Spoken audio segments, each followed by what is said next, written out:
sebelumnya kita sudah ke Langkat, Belawan. Intinya bahwa kita melihat apakah para Kapolri sudah melaksanakan kesiapan untuk melakukan pengamanan menuju atau belum.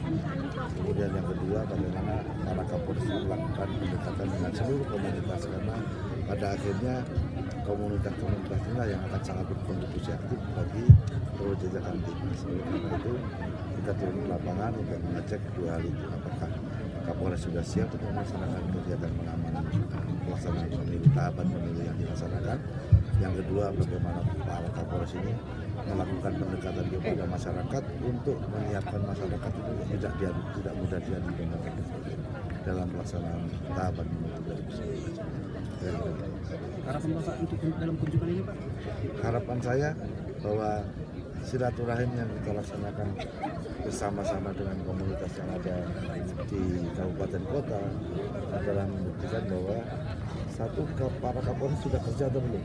Harapan kita kontribusi mereka kepada Kamtibmas sangat kita butuhkan karena seluruh provinsi melaksanakan kegiatan tahapan pemilu seluruh Indonesia. Artinya kita lebih mengandalkan kepada kekuatan kita sendiri dibantu dengan kekuatan unsur perbantuan dari TNI.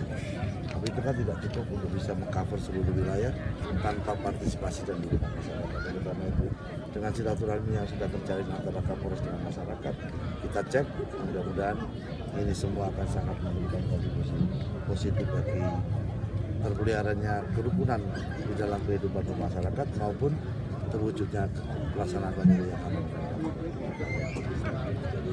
Pak, lain kalau di Medan kan di hutan billboard sudah dibersihkan, Pak. Ini kondisi kita bikin barisan banyak hutan. Program Polri itu apa, Pak? Udah nggak program Polri untuk menjaga hutan ini ya kan banyak banjir. Kelestarian. Ada nggak? Seperti pembalakan itu ada program Polri juga. Ya pasti dong.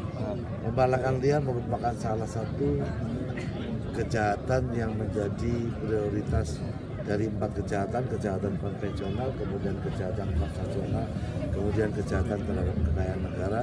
Salah satunya di dalam kejahatan terhadap kekayaan negara ini adalah masalah illegal logging.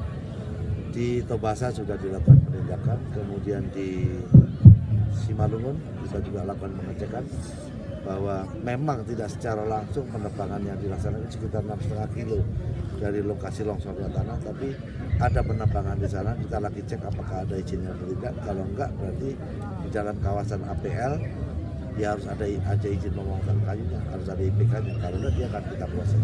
Demikian juga kepada wilayah-wilayah hutan yang lain yang kemungkinan terjadi perambahan hutan. Mohon kiranya kepada rekan-rekan pers untuk bisa menyampaikan informasi kepada kita bila ada perambahan hutan yang terjadi di wilayah.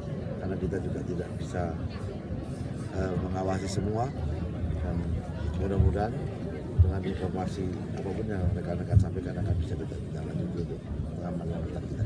Ya.